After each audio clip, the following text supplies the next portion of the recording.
My name is Tori Williamson, and it's great to have you here. I'm from Social Canada, and we're going to have a few other speakers from Social Canada and from Chandos presenting today. Tim Coldwell, President and CEO of Chandos Construction, and Elizabeth Chick-Blount, Executive Director of Social Canada. Before I kick off, I'd like to give a land acknowledgement. I respectfully acknowledge that I live, work, and learn on the unceded, traditional, and ancestral Squamish, Musqueam, and Tsleil-Waututh territories. I endeavor to make this more than just words and invite you to consider what it means to live on the traditional lands in your community and what efforts we can all take to repair and improve our relations with Indigenous people locally and globally. Looks like we're a pretty large group today, so sadly I won't get to hear introductions from each of you, but in order to kind of get a sense of who's in the room and a bit of a meet and greet, we're going to put out a poll. So I'd like you to answer what stage of the social procurement are you engaged in, or could you be engaged in? So options are project owner, project planning, purchasing goods and services, purchasing construction, executing construction, data collection, and storytelling. So we'll give everyone a few seconds to answer.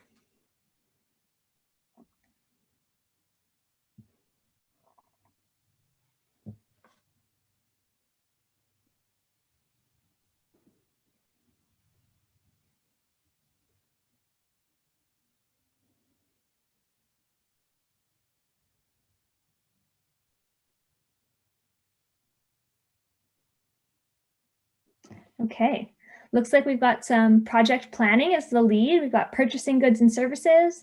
There's one project owner, some people who are working on executing construction, and a couple on data collection and storytelling. So great to have such a diverse group. All of these roles are important to social procurement, which we'll discover during our workshop today.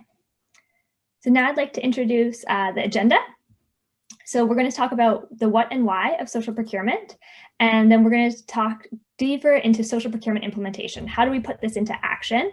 And we've got a 5-step process called learn, policy, measure, test, and lead that we're going to go through today, which will include some breakout rooms and discussion opportunities.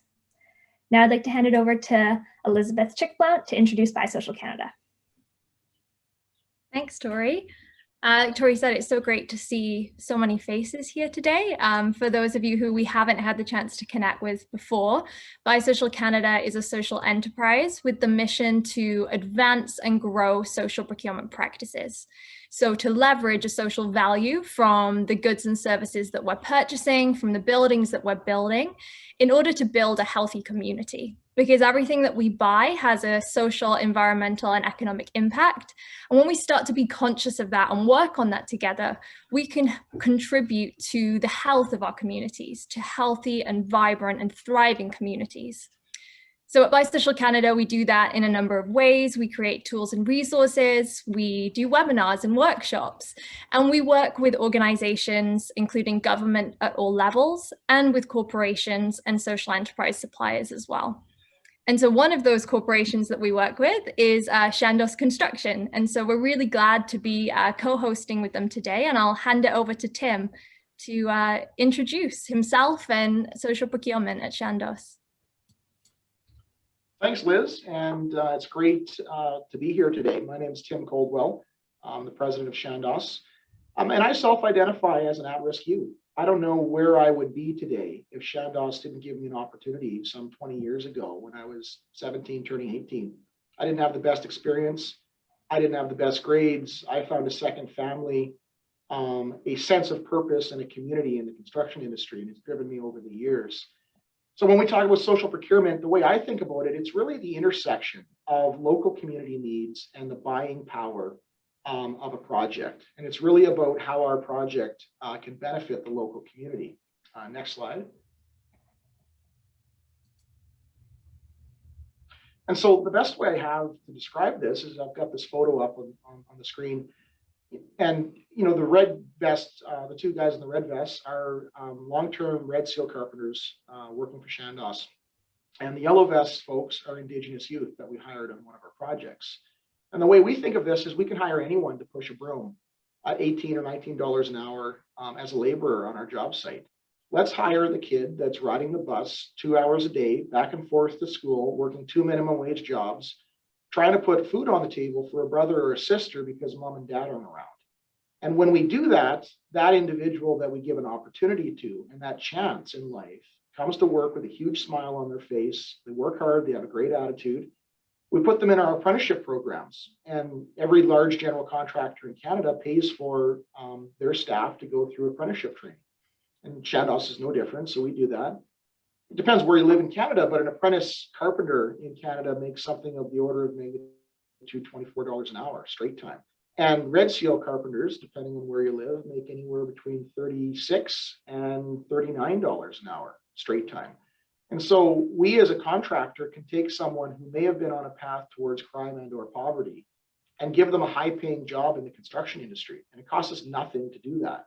We're going to hire those people anyways. And frankly, the construction industry has a labor crisis. Build Force Canada is forecasting 290,000 people will leave the trades in Canada in the next 10 years. And when was the last time you talked to a 13-year-old kid or even an 18-year-old kid about a career in construction as a carpenter or an electrician or a plumber or gas fitter? We have a labor crisis in this country, and social procurement is a great way to address that. And then back to what Chandos gets. And so we can take someone who's on a path towards crime and poverty, and give them a high-paying job in the construction industry that's, paying something like $100,000 a year. It costs us nothing to do that. And what we get in exchange is we get a highly motivated workforce that's loyal to us. And what Canadian society gets is a contractor who's reducing strain on the Canadian social system. When I lived in Calgary, I was heavily involved in the United Way. I'm based in Toronto now. There's a lot of data out there that would suggest that every dollar invested in poverty reduction has a savings of $3 to the Canadian social system. So that $100,000 job that we create with an at-risk youth can also eliminate costs of approximately $300,000. So for every at-risk youth that we think we can bring into the construction industry and set on a path towards a career in construction, there's probably a $400,000 delta that occurs between tax revenue that's generated and cost avoidance. And that starts to be, in my mind, at the heart of the policy conversation around social procurement. And so just to expand on the idea of a highly motivated and loyal workforce, I'm going to go to the next slide and I'm going to show you what that looks like in practice. So this is Laura Church. She's a safety specialist in our Vancouver district. And she is on the spectrum, and we gave her a job in the organization, and she's done excellent for the organization, done amazing things for us. We're going to play a short video that gives you a sense of the kind of impact that we can have in people's lives through social procurement. During the first part of COVID, I ended up getting sick. I don't know whether it was COVID or not, but I mean, in my own personal experience with it, and I'm probably going to tear up here, I left for a couple of days when the site shut down, and I missed an entire 2 weeks of work, and I felt so bad sitting at home knowing that I was sick and all that, and then management comes back to me and basically tells me that, we're going to make sure to cover your expenses for not being here. And I felt so valued, and coming back on site and knowing how much everybody missed me. This company has changed my life.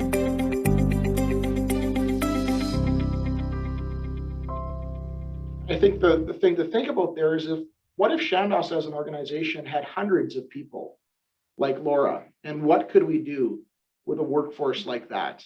That's the opportunity that I think is in front of us. And so with that, I'll pass it back to Tori. Wow, thank you, Tim. That video is very touching. So now with that inspirational note, I'd like to think about how we put this into practice, how we get action-oriented around social procurement. So the steps to implementation of social procurement, as you can see here, are non-linear.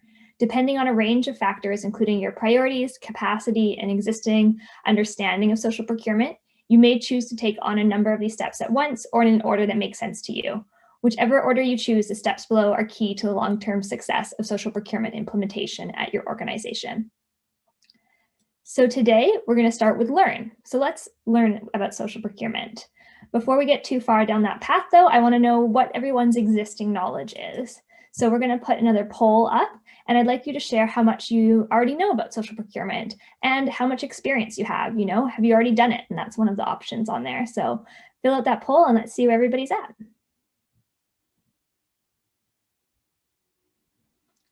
All right, votes are coming in here. Some understanding. I love when there's somebody who doesn't know what it is. Perfect, you've come to the right place. Some people are doing it, great. We'd love to hear your perspectives. We're gonna, in our discussion breakouts. Some kind of knows what it is. Okay. We've got the lead group and understands it enough to explain it to someone else. Great, but perhaps they're not actually already doing it. So hopefully we'll get some good quick start actions here that we can all work on and everybody can learn something today. To start things off, let's get some common understanding about what social procurement is. We can acknowledge that our communities face multiple complex challenges. These range from social, economic, environmental, and now most recently, the devastating impacts of the COVID-19 pandemic across Canada, and what does recovery look like, especially as we know that different demographics and different groups have had different impacts on them. Some other examples of challenges that our communities face could be local economic disruption, youth disengagement, social isolation, employment challenges, skills gaps, and historic and systemic racism. At the same time, there's so much spend happening. If we look to infrastructure specifically, federally, there's $200 billion over the next 10 years in infrastructure. And we also expect that amount to increase as we look to recover from the economy from COVID-19. Within those investments, what does that look like? What spend happens? The construction supply chain includes a wide variety of not just materials, but also services. So there's trade partners, labor solutions, courier services, food services, waste and recycling, office supplies, architecture design, landscaping, and more as we think about the different layers of what we need to go into those infrastructure investments and those construction projects. Typically, procurement is an equation where the purchaser value of some goods and services being purchased and the supplier value creates economic value. So it's a very transactional equation, and it's focused on the final result being monetary and economic focused. With social procurement, we're encouraging a shift towards procurement based on achieving multiple outcomes in addition to maximizing financial value. Financial value is still going to be part of the equation, but what else can be possible? What else can we achieve beyond just that? With social procurement, we add to the equation the social value created by the purchase.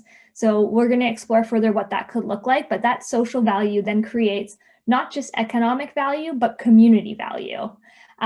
So there's more value being created across the spectrum of those involved in the purchase and those outside of the direct purchase. When we think about how procurement has evolved, trading between communities has been around for thousands of years. First Nations and Indigenous peoples have traded their products across and amongst families, tribes, regions, and cultures. Dried fish from the coast for maize and sweetgrass from the prairies, gems and stones for shells and quills, and this was always to enhance each other's lives. However, with the colonization of North America, there came to be a new marketplace model, one based upon extraction and exploitation. Over the last several hundred years, our culture shifted towards an ideology that tells us that the invisible hand of the free market will unintentionally advance the interests of society. We've seen that price and quality, though, caused many detrimental effects on the environment, and the green movement emerged in the 1960s and 70s, which caused us to take into consideration what the environmental impacts of our purchases are. So no longer just focused on price and quality, but also that green consideration. In the construction sector, there's been an ongoing movement to incorporate green considerations. LEED is one innovation that has led the change in that field. Now we are looking to further innovate, and in the 2000s, we're looking to increase the benefits from construction to our communities And that adds that social value consideration to your procurement and to your purchasing and supply chain decisions. So now we're looking much more holistically at the impacts of our purchases and the ripple effects as we make our decisions. Social procurement seeks best value because, as Liz mentioned as well, every purchase has an economic, environmental, and social impact. You can add intention to those impacts or not. And when you focus on best value for money, you change procurement from a financial transaction to a transformational tool to build healthy communities. Best value for money considers more than an economic transaction. It creates community capital. But what is community capital? Community capital is the foundation of a healthy community. You not only need economic capital, but which is still important as it creates the economy and helps resources flow and move around and creates capital opportunities for investments, but you also need other types of capital to create that healthy community. Cultural capital comes from the form of arts and diversity and respect. Physical capital is what all these construction projects are creating. You know, they're creating buildings, the lived environment, bridges, hospitals, all sorts of things, but also the natural environment is part of that physical capital. So what is that foundation and environment that the community is living in? Human capital, which I think Tim touched on a lot, is that training. You know, how do you level up? How do you advance an individual who might not have had opportunities to learn and to grow and to access a high-paying career? If they get investments in their human capital through education, then they can become a more prosperous member of that community.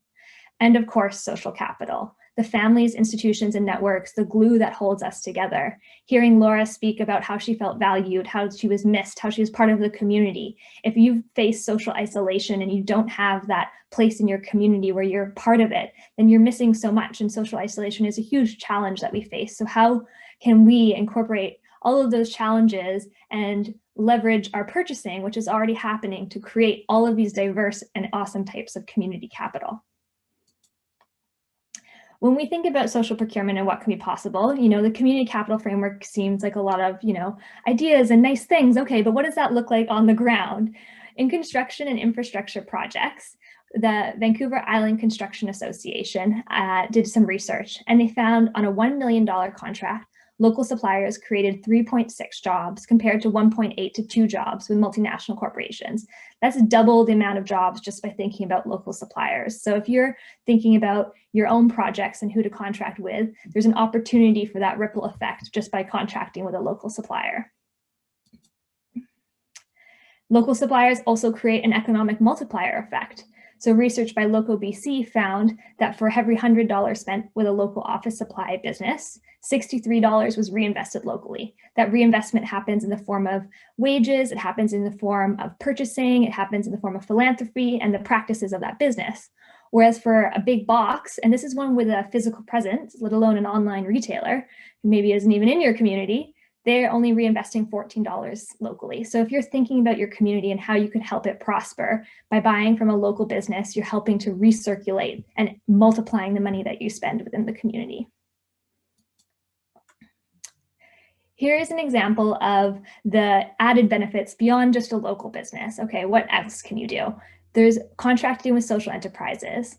So social enterprises are business with a central environmental, cultural, or social mission, and they reinvest the majority of their net profits back into that mission. So what does that look like? Here is a great example. BC Housing included a social value criteria into an RFP for junk and trash removal. The bid evaluation of price, service, environment, and social led to Clean Start BC, who employs people with barriers, win the contract. Winning that contract enabled them to increase the hiring of targeted employees, so create more employment opportunities for people who may not have already had those in the traditional labor market. When you're thinking about social procurement from a business perspective, there's a couple of different areas where it can actually really benefit. It can create confidence in making a significant and impactful contribution to the community. I've heard a stat, of course, 90% of stats are made up, that 70 to 80% of a business's impact is through the supply chain. But I think it really does show that that ripple effect of our purchasing decisions has the potential for huge impact. You get access to a broader base of quality suppliers of goods and services, thinking about businesses you might not traditionally think about. It increases your employee engagement. You have unique skills training opportunities for project-specific delivery, improved productivity and efficiency through access to local impact businesses, and enhanced reputation internally with employees and externally with stakeholders and clients. As we're seeing more, depending on where you're sitting on the social procurement spectrum, more and more owners are asking for social procurement, and it creates a competitive advantage if you're able to say, yes, we do this, and this is how. There are two main avenues or options for social procurement. One is through the social purchasing of goods and services, and the other is through community benefit agreements on large infrastructure and land development projects.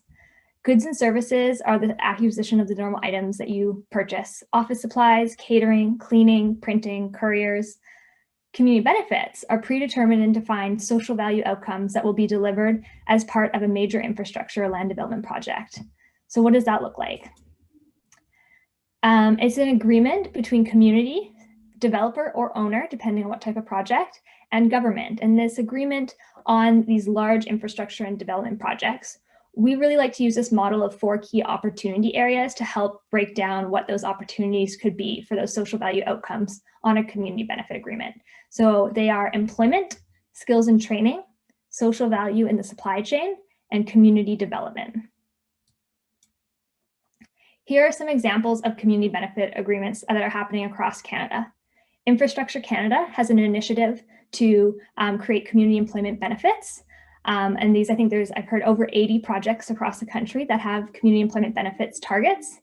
City of Vancouver has a community benefit agreement policy where they're looking to create 10% local and purchasing and 10% local and social hiring. And then City of Toronto has a community benefits framework.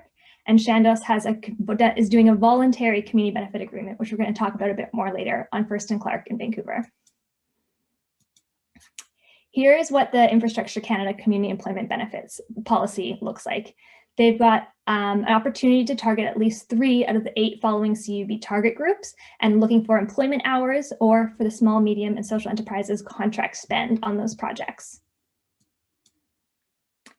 And another example of a community benefit agreement is Embers at Park Casino. So they required local hiring for the development. And so Embers was hired, a social enterprise, and they were able to significantly increase their business and therefore the employment of people facing barriers.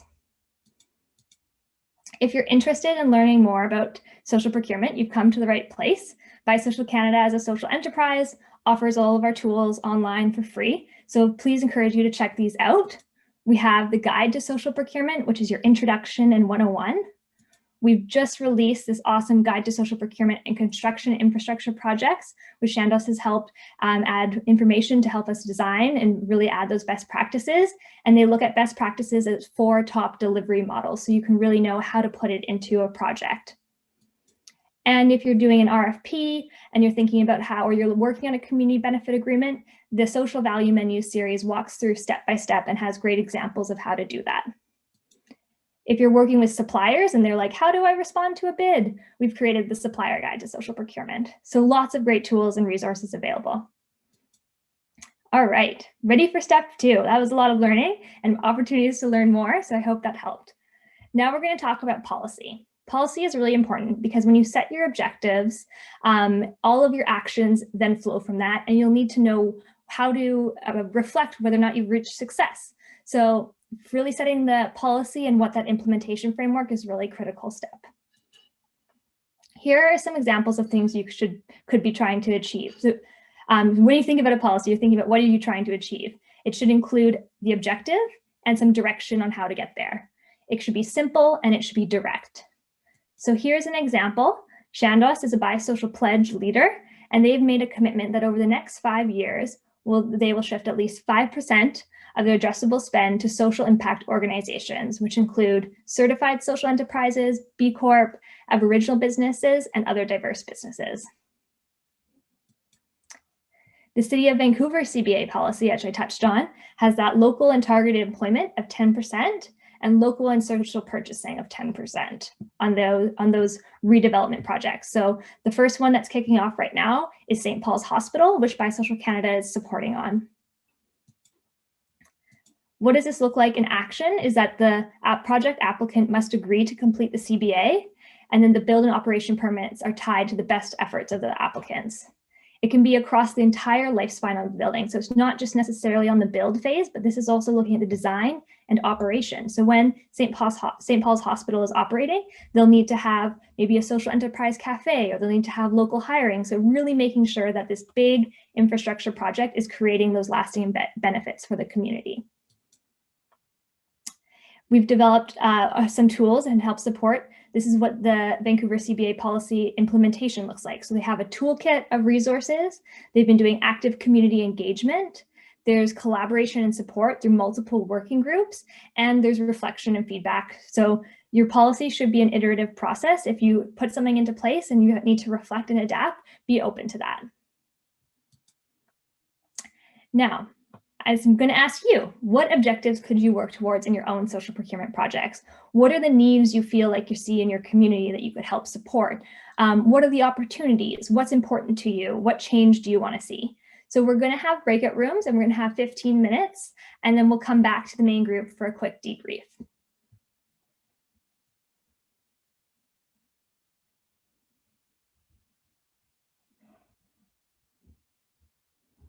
So I invite you to click go to breakout room when that pops up.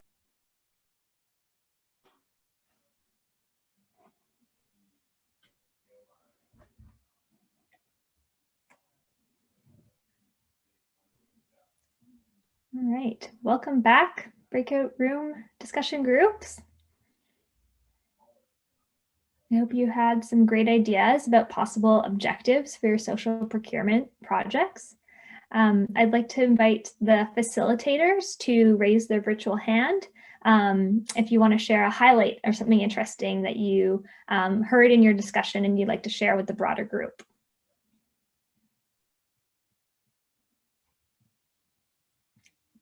Okay, great. Welcome back. Those are all filtering in. Perfect. Let's go with Sanjeev. Sanjeev, what were some highlights from your discussion? So just more, in line with goals. Like one individual had the goals for like net zero climate as goals. How do they have an impact through procurement? And also about how they can report on all this, right? So as to get best practices going forward. So just some good thoughts on framework, and just excited also in regards to what it can do for the construction industry and with CBAs and all that. So that's what we covered. Great. Thanks, Sanjeev. Yeah, absolutely. Aligning your goals. And we're going to be touching on measurement next. So ways to kind of make sure you're tracking is really important. Jack? Yeah, so one of the kind of the highlights and topics that we had within our group is kind of the understanding for the need for more resources available, so programs or training to really improve innovation and experience for people, and not strictly on academic. So one of the things that we highlighted was that a lot of training and initial positions are really academic focused, which really excludes a lot of people that don't quite have those resources or don't have the mentality or the drive to go to school or something like that. So really focusing on that kind of aspect. Great. So thinking about, like we saw the example of Building Up, they offer like construction training in their work. So how can you look to suppliers who offer like on-the-job training or different types of training that are more diverse than your typical going to a classroom? Great. I saw some other hands pop up but pop off. Does anybody want to share anything else from the breakout rooms? Yeah, Tori, I can jump in with a quick one. It's Rob Cowan from Chandos here. Our group, I got the sense from our group in particular that as a movement, we've done a really good job at building some momentum behind these initiatives and challenging our peers and our industries. And then the next stage that we kind of agreed on is just that further education and removing some of the more inaccurate narratives behind it costs more, or some of those things that just simply are true. And through that, educating even our own people through I think the term was radical transparency. of the data and the statistics and the practices could really help just create a bigger snowball behind the movement. So it was kind of cool to hear that. Yeah, definitely. That change management piece, like this is such a huge shift in the way we think about the things we do. You know, we always have been so focused on price and quality, like those are what we're working towards, and really creating a supportive environment of communication and education for your team so they can make that transition and to start thinking about a more diverse set of outcomes. Even myself, I catch myself being like, oh, that thing's cheaper and more convenient. And you're like, okay, but what does that mean broader? And does that align with what I value and how the change I want to see in the world? Great. So thank you so much for those discussion points. I'm going to hit my screen share again and we'll dive into the next segment. So as that came up in that chat, the debrief was measurement. So measurement's really important, just so that we know, what are we trying to achieve? Are we getting there? And maybe you're already working on things that can really support that you're creating social value. So it's important to measure your activities and create and monitor metrics. So here are some possible ideas of things you can do. So establish a baseline. You might already be working with social enterprises, diverse suppliers, local businesses. It's really key to think about what you're already doing and understand, okay, great, maybe I'm already doing a lot of really good things, and where do I have room to improve? And doing a supply chain audit, looking at all of your different vendors, where you're buying things from. I've seen some financial statements from a university that spends $400,000 on Amazon, and it's a mid-sized university. Could they be buying, say, like stationery or quick accessible items could they be buying those things from their community? And chances are they probably could. And what difference would that make in their own social procurement and in their community to shift $400,000 to a local business? It's really great to motivate your team and kind of talk about your metrics and seeing what you're doing and what activities you're already doing and where there's potential to do more, and identify companies you contract with often. So what we're going to explore next is the supply chain. So when we think about social procurement, there's so many different layers depending on where you are, but we all have supply chains, we all purchase things. And if you're a large company contracting with another company, or maybe say you're an owner, say you're a government and you're doing a big purchase and you want to buy a cleaning services and your case has to be really large. Okay, maybe that cleaning company then buys things. You can ask them about their supply chain. So there's all these different layers that we can start to bring into it. To help frame that type of supply chain layering and your considerations, we use this concentric circle model.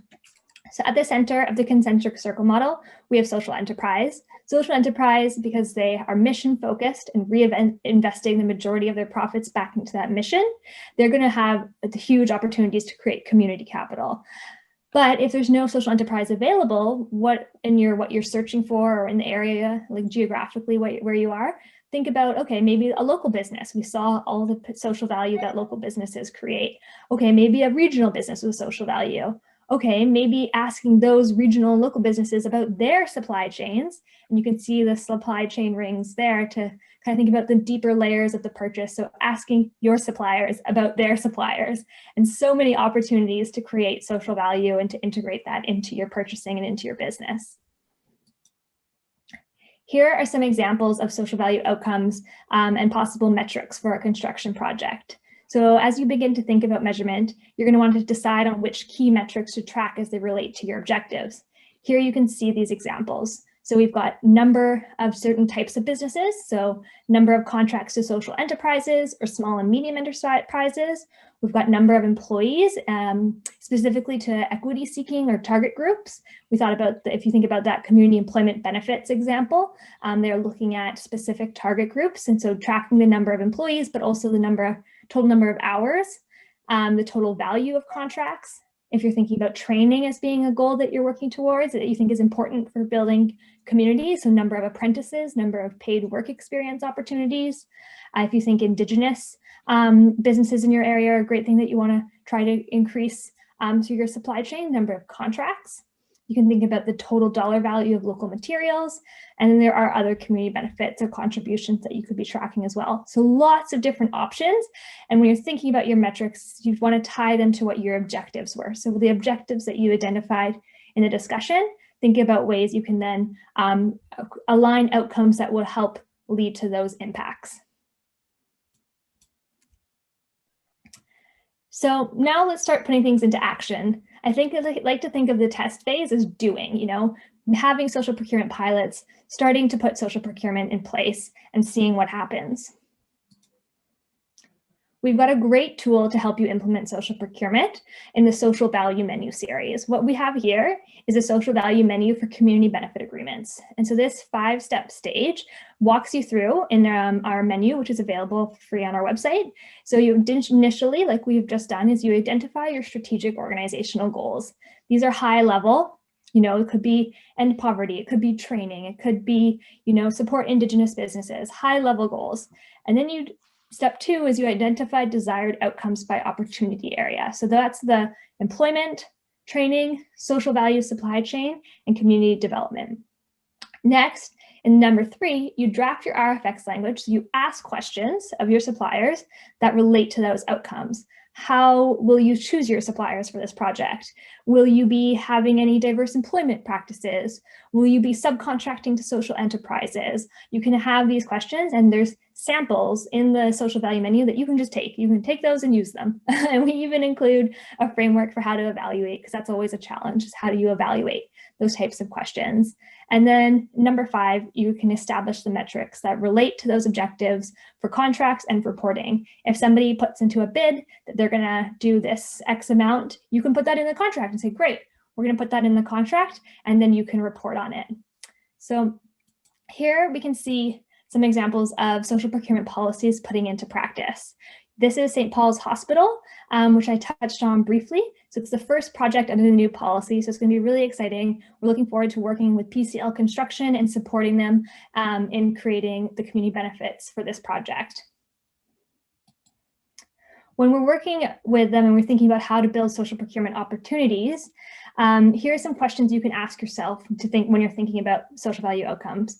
There's 2 sets of bullets here. So the first, these are questions you already ask when you're working on a project. You're already asking, who are you going to hire? What sorts of positions? How many hours? You're planning all of these pieces already.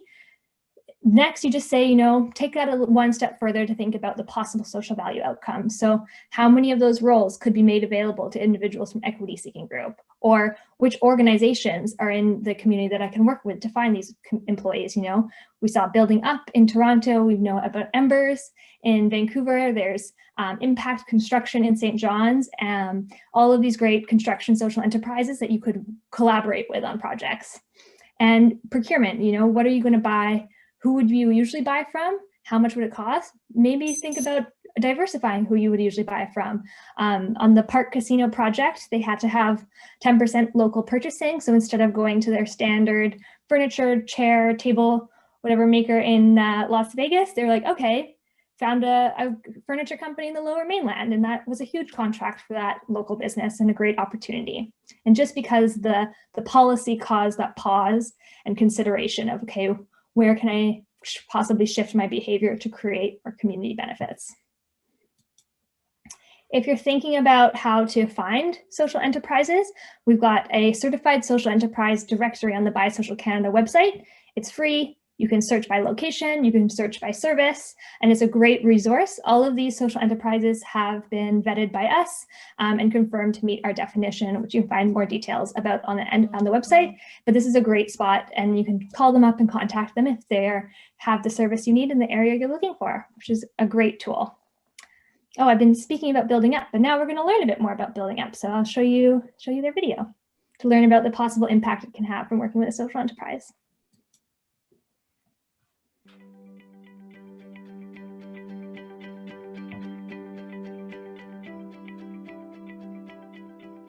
When it started, it was just me and a plumber. We started doing water efficiency retrofits, so going into buildings, changing out all the toilets, all the shower heads, all the faucets to new ones that use less water and help the building save money on their bill. And that was sort of like the kind of in to be able to tell people, hey, we can save you money, and while we're doing that, we're going to get these people working. And also, we will get projects of doing landscaping, changing out 10,000 air conditioning units, changing out 10,000 light bulbs. Because we do so much work in affordable housing buildings, you know, we have our crew going through the building with their building up shirt, and, you know, the people in the building see a group of 10 guys that look like them, and they're saying, oh, what's the deal with this company? It's at the point now where there's like about 1,000 applications every year to join the program. Building Up is the best pre-apprentice program in the GTA, I swear, and I stand by that. I believe that without Building Up, I probably would be stuck somewhere. I don't believe I would be as far this fast. And right now I am actually on site. You can see the white panels right here. We're actually putting them up. We're actually installing them. What I often say to people when they start the program is like, we are as committed to your career as you are. You don't just learn hands-on. You don't just learn how to hammer, how to cut, how to measure. You learn how to communicate. You learn how to let people in. You learn how to help people as well. Like I said, Building Up is mind-blowing. There's no reason we can't just keep doing more and more of this in more and more cities across Canada.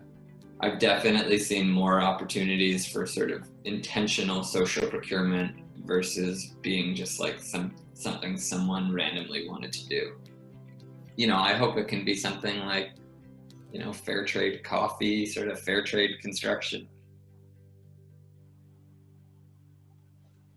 Find out more about certified social enterprises at buysocialcanada.com.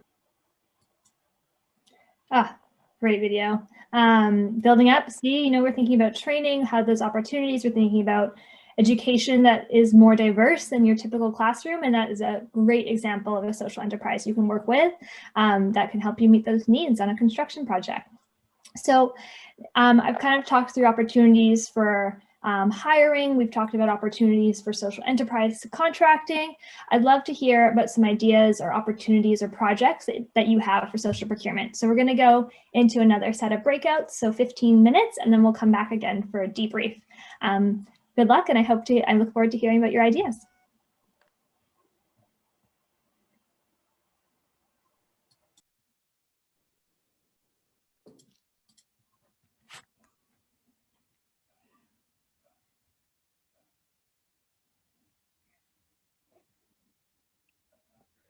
All right, welcome back, everybody.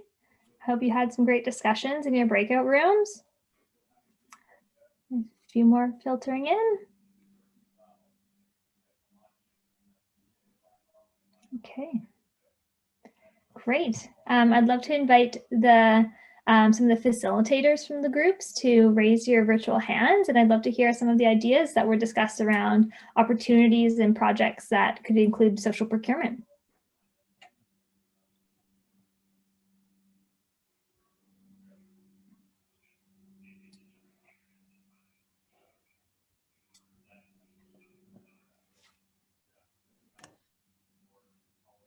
I'll jump in there, Tori, and share what our group.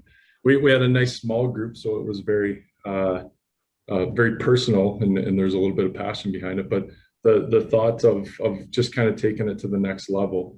So you know, having a hiring policy or having inclusive culture, and then just taking it to the next level. And again, the education piece came up, but one of the examples was the loyalty that it creates, and Tim touched on it when he shared the video. If you can have that loyalty from all of your employees, it removes the implications of the negative pieces immediately. And now these are employees and valued people that are not only fantastic at the work they do, but they're loyal to the company and loyal to the group and loyal to the mission. So that popped up again in ours. So just taking it to that next level and developing it a little bit further was kind of the focus of our group through that breakout session. Great, thanks, Robert. Yeah, absolutely. That employee engagement, I think that most of us want to feel like our jobs are creating positive impact in our communities. And so if you can bring in ways to create more like purpose and put purpose into practice, we say with social procurement, it's a great way to really layer that into your corporate culture. Pete, W? Yes, thanks, Tori. Just one report out for me. and our group, I think that would be not so much a project, but an opportunity. And we identified that with Indigenous youth. It's the fastest growing population segment. And the question that we put to the group was, how do we leverage social procurement to help this segment of the population?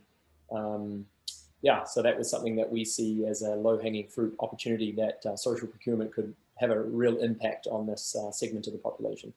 That's great. Yeah, really identifying some opportunities there. And I know that with a project we're going to touch on soon, thinking about how to incorporate Indigenous people, and for that local hiring for First and Clark, they've expanded the definition of local to be, if it's an Indigenous person whose traditional lands are that location, maybe they don't live there now, but, trying to adapt our ways to really be inclusive and to create those benefits for Indigenous people. Great. Thanks, Pete. Sanjeev? Yeah, so one really cool that came through on our discussion was with a gentleman named Chris. He said, how do we use social procurement, to and encourage behaviors that come through that, so it extends to a personal, individual, family kind of way, so that you can that extra mile when it comes to community benefits. So I guess it all comes down to culture and building the culture within your team. Great. Yeah, thank you so much for sharing. Maham?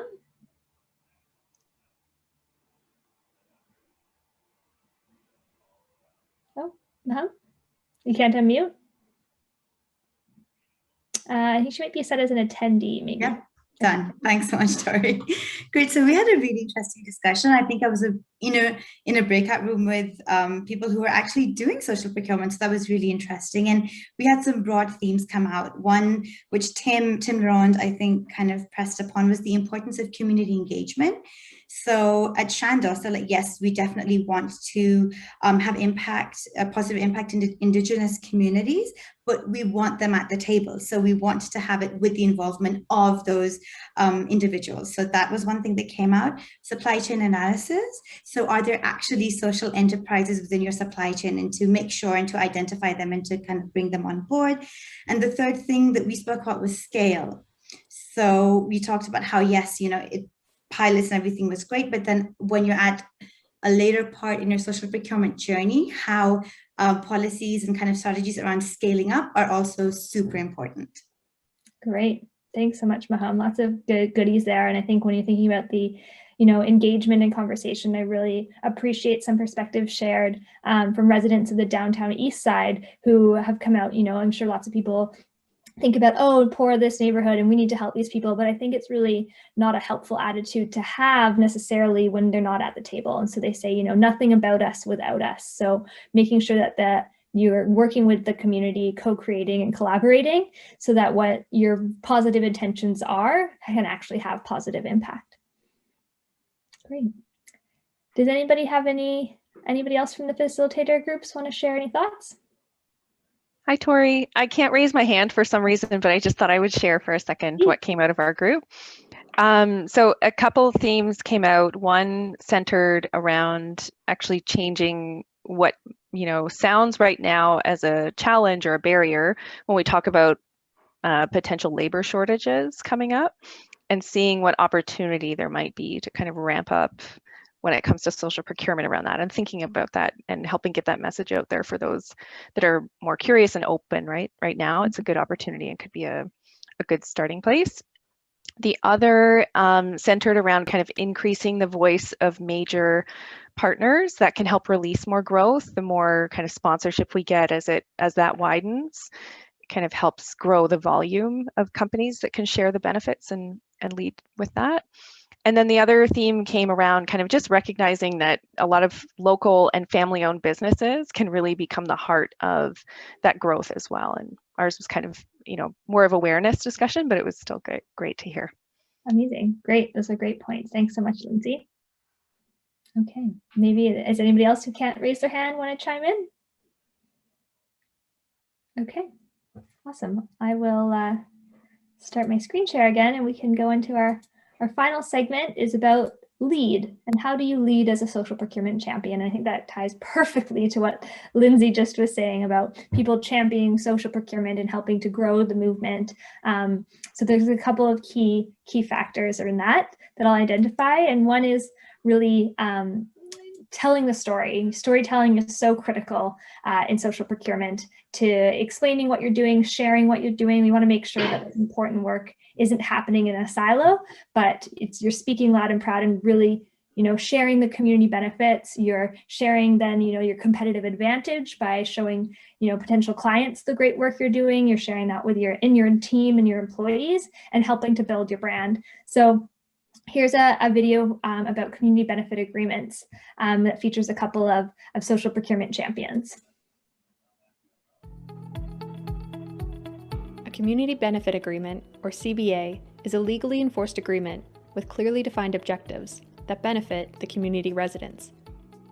The CBA creates an inclusive, collaborative, and accountable process of leveraging a development project towards achieving a broader range of metrics outside of that standard cost, quality, schedule triangle that everyone looks at a project through most often.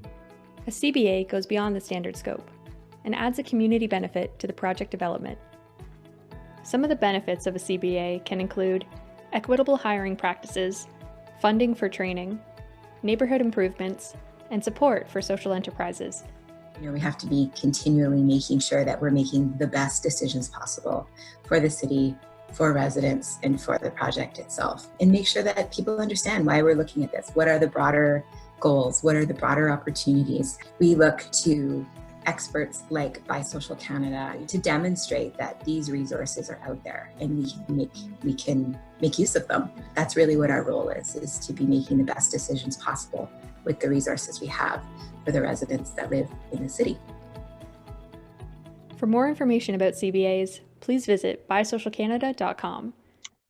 And you won't see it on that website, but you might be familiar with another CBA, which I think I'm just going to add a small caveat that not all CBAs are aligned with our definition. This is the internationally recognized definition, but there's a certain provincial CBA project in BC that is a little bit different than that. So you might have some preconceptions. So important to share the story about the work that's being done that might be a little bit different than that one.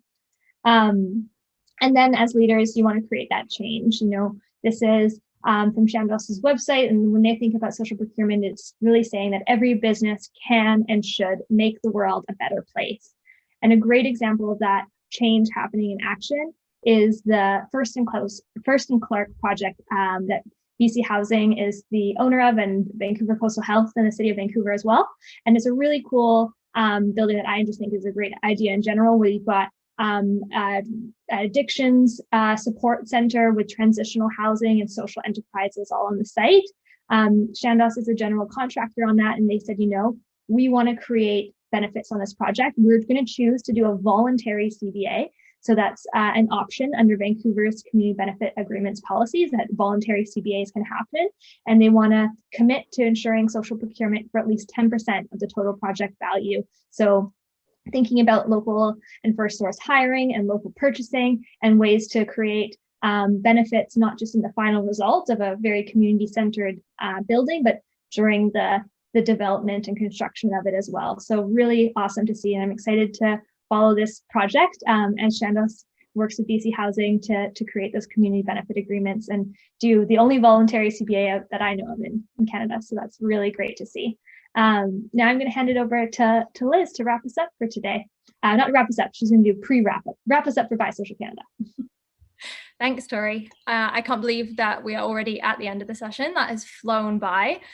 Thinking back to the start of the session and where you felt at the start of an hour and a half ago on your knowledge of social procurement, I hope that you've had the opportunity to learn, understand social procurement a little bit better. If you already understood and were implementing, I hope you've had the chance to discuss and share that with others in the breakout rooms.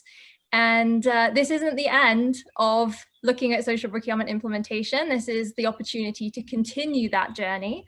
And so as Tori mentioned, there are a number of tools and resources available on the By Social Canada website. I'll share the link to that in the chat. There are also this structure that we've gone through. So the learn, the measure, policy, test, and lead. There is support and other engagement opportunities throughout all of those. So maybe after this, the one activity that you're sort of really excited by is a supply chain analysis. Maybe you want to take this back to your team and you want other opportunities for workshops and training or opportunities to social enterprises. I'd encourage you to look through the purchasing partnerships outline, which follows that, so that you can continue to identify where it is that you can, in your organization, continue to implement social procurement. And it might be that you feel ready to lead on this and you want to make this pledge and commitment to social procurement, in which case I would encourage you to also look at the Bi-Social Pledge. And I'll kind of hand over to Tim now, who Chandos is a Bi-Social Pledge leader and founder. And so Tim, do you want to share some words of wisdom and inspiration now? Well, it was great, great event, and thanks for the collaboration on this, Liz and Tori. Great job. I would say, you know, there's been a fair amount of chatter in the construction industry about social procurement, and I'm quite active on boards of associations and in the industry. And I can tell you from direct experience that there's not a lot of understanding in the construction industry about what this really is. And there is a misconception that it costs the taxpayer more. I can tell you with 1,000% certainty from our direct experience that social procurement does not cost the taxpayer more. And it creates a huge benefit for society. And I get a phone call probably twice a week from owners in Canada who are interested in learning about social procurement. And Chandos is just a mid-sized contractor in Canada. And the real powerful idea here is, what if more contractors joined in this movement? What if the top 10 largest contractors in Canada banded together and said, yes, we can have a more inclusive supply chain. We can provide jobs for at-risk youth. We can move the needle on gender diversity. We can do all these good things together that's good for Canadian society. That's the opportunity that's here. And thank you for joining us today. And we look forward to continuing the conversation. Have a great day.